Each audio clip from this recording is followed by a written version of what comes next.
कुछ पॉइंट रहते हैं कि जैसे कि ट्रेनिंग सेंटर में फैमिली से मिल सकते हैं क्या, इसी होता है, इसका मतलब होता है रिक्रूट ट्रेनिंग सेंटर। तो आपको आरटीसी में भेजा जाता है, वहां आपकी 44 वीक्स की पूरे 11 महीने की आपकी ट्रेनिंग होती है। और ये क्वेश्चन एक और डाउट ये है कि भैया अदर एग्जाम के लिए छुट्टी मिलेगी? आपको इसके लिए एनओसी मिल जाएगी और आपको इसके लिए छुट्टी छोड़ दिया जाएगा। आपको इसके लिए ग्रेजुएशन के लिए छुट्टी मिल सकती है क्या? तो इसके लिए जय हिंद दोस्तों, कैसे हैं आप लोग? उम्मीद है आप लोग बढ़िया होंगे। तो सबसे पहले उन लोगों को कांग्रेचुलेशंस जिनका एसएससी जीडी में फाइनल सिलेक्शन हो गया है। तो उन लोगों ने मैंने एक वीडियो बना दिया था जिसमें बताया था कि क्या क्या सामान लेके जाना है। तो आप लोगों ने तैयारी कर ली होगी कि क्या क्या सामान लेके जाना है। तो कुछ ही टाइम में, कुछ ही दिनों में आपका ज्वाइनिंग लेटर आ जाएगा और उसके बाद आपको ज़्यादा टाइम नहीं मिलेगा। आपको उसमें टाइम मेंशन रहता है कि इतने तारीख तक आपको पहुंचना है, जीसी में ज्वाइन करना है। तो वो दिन दूर नहीं रहेगा जब आपके हाथ में ज्वाइनिंग लेटर होगा और आप घर से जा रहे होंगे। वो टाइम बड़ा वो रहता है, तो आप तब तक एंजॉय करिए बढ़िया से। और अपने डॉक्यूमेंट में बता चुका हूँ क्या क्या आपको मतलब कैरी करना है और क्या क्या आपको बनवाना है। तो एक चीज़ और जो मैं सबसे पहले आपको बता देता हूँ कि जो भी आपको जो ज्वाइनिंग लेटर मिलेगा और उसके पीछे जो सर्टिफिकेट रहता है, कैरेक्टर सर्टिफिकेट, उसकी आपको कम से कम 2-3 कॉपी करा लेनी है। एक कॉपी आपको परमानेंट अपने घर पे छोड़ देनी है उसको। तो 3 कॉपी आप पक्का करा लीजिए। बाकी फिर मैं आपको बताता हूँ कि आपकी कहाँ ज्वाइनिंग होती है। बहुत सारे भाइयों का कमेंट आ रहा था कि कहाँ ज्वाइनिंग होती है और उसके बाद मतलब क्या प्रोसेस रहता है। तो मैं आपको एक एक चीज़ बताता हूँ कि सबसे पहले जब आपका ज्वाइनिंग लेटर आएगा तो आपको उस वहाँ पे मेंशन रहेगा कि आपको किस जीसी में ज्वाइन करना है। आपका ग्रुप सेंटर में ज्वाइनिंग होता है। तो सबसे पहले आप ज्वाइन करेंगे आपके ग्रुप सेंटर में। किस जो मतलब जो आपका मेंशन रहेगा इस ग्रुप सेंटर में जाना है। वहाँ पर आपको क्या रहेगा कि आप अपने नाम से, उसके बाद आप जब ज्वाइन कर लेंगे तो आपको क्या रहेगा, एक फोर्स नंबर मिल जाता है, वल संख्या आपको दे दी जाती है। तो आप उसके बाद फिर आप अपने नाम से नहीं जाने जाते हैं। आपको इसी फोर्स नंबर से आपको पहचाना जाएगा। कोई भी पूछेगा तो आपका फोर्स नंबर ही मतलब आपका मेन आइडेंटिफाई रहेगा। आपका आप नाम समझ लीजिए कि आपका वहां से आपका सिर्फ एक फोर्स नंबर ही चलता है। इसको पक्का याद रखना होता है, जो आपकी हर जगह यही चलता है। सर्विस बुक में यही रहेगा, आपके जितने भी डॉक्यूमेंट है सब में आप इसी से पहचाने जाएंगे।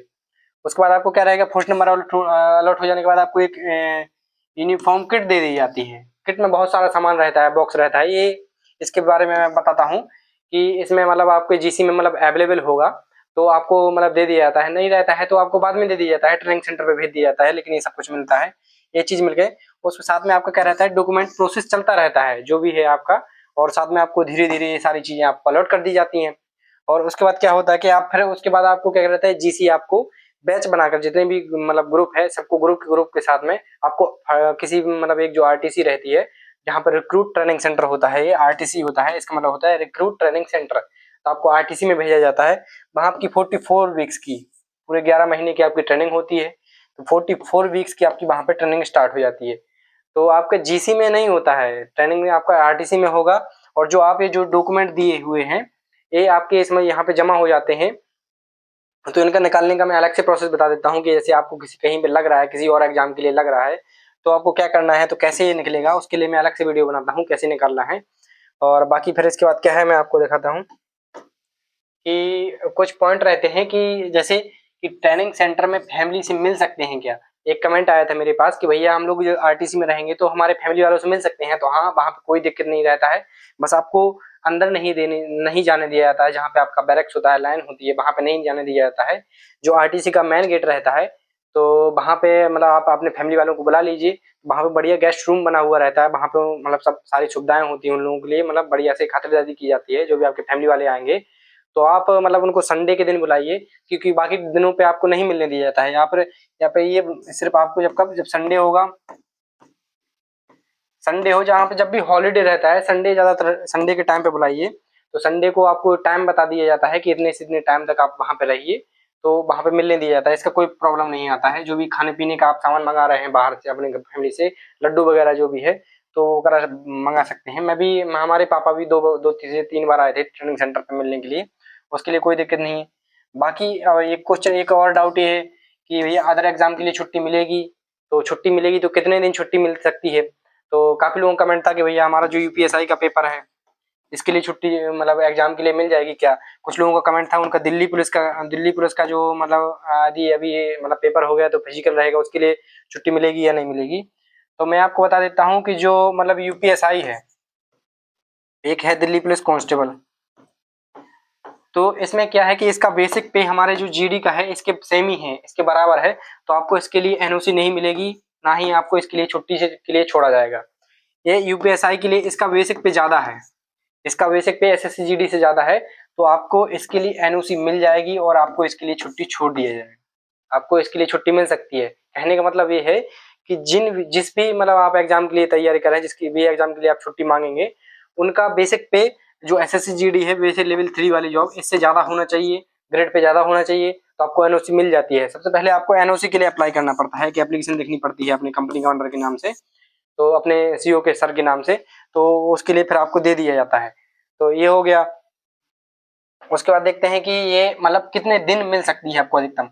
एक का कमेंट आया था भैया कि मेरे ग्रेजुएशन का फाइनल ईयर है, तो ग्रेजुएशन के लिए मिलेगी क्या,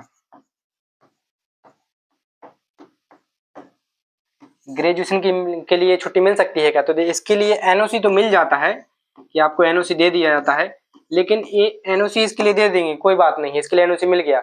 लेकिन क्या रहता है कि जैसे आपके इसके एग्जाम हैं, एग्जाम यदि आपके 7 से 8 दिन में हो जाएंगे, 7 से 8 दिन में हो जाएंगे, यदि आप प्राइवेट कर रहे हैं तब तो कोई दिक्कत नहीं, तब आप छुट्टी लेके जा सकते हैं।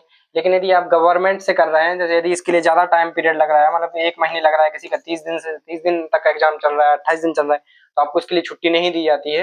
यदि आप फिर भी छुट्टी देंगे ही नहीं पहली बात, तो आपको रेलीगेट का कोई टाइम ही नहीं है, क्योंकि इसमें ये रहता है कि आप ट्रेनिंग से यदि 10 से 15 दिन, इसमें कोई एक टाइम रहता है फिक्स, अभी करेक्ट याद नहीं आ रहा है, कि यदि इससे ज्यादा दिन आप अपनी ट्रेनिंग से एब्सेंट रहते हैं तो आपको रेलीगेट कर दिया जाता है और आपको फिर से शुरुआत से 0 वीक से आपको फिर से ट्रेनिंग करना पड़ेगा, ये रहता है इसमें।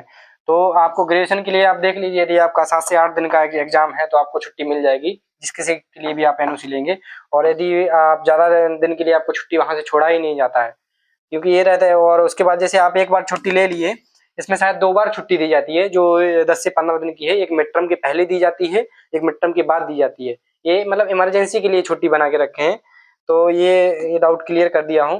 बाकी यदि आपको और कोई भी डाउट है, और मतलब इसी ट्रेनिंग से संबंधित या फिर कोई भी ज्वाइनिंग से संबंधित कोई भी डाउट है, तो आप कमेंट कर सकते हैं, उसका मैं डाउट क्लियर करने का कोशिश करूंगा। बाकी थैंक यू, जय हिंद।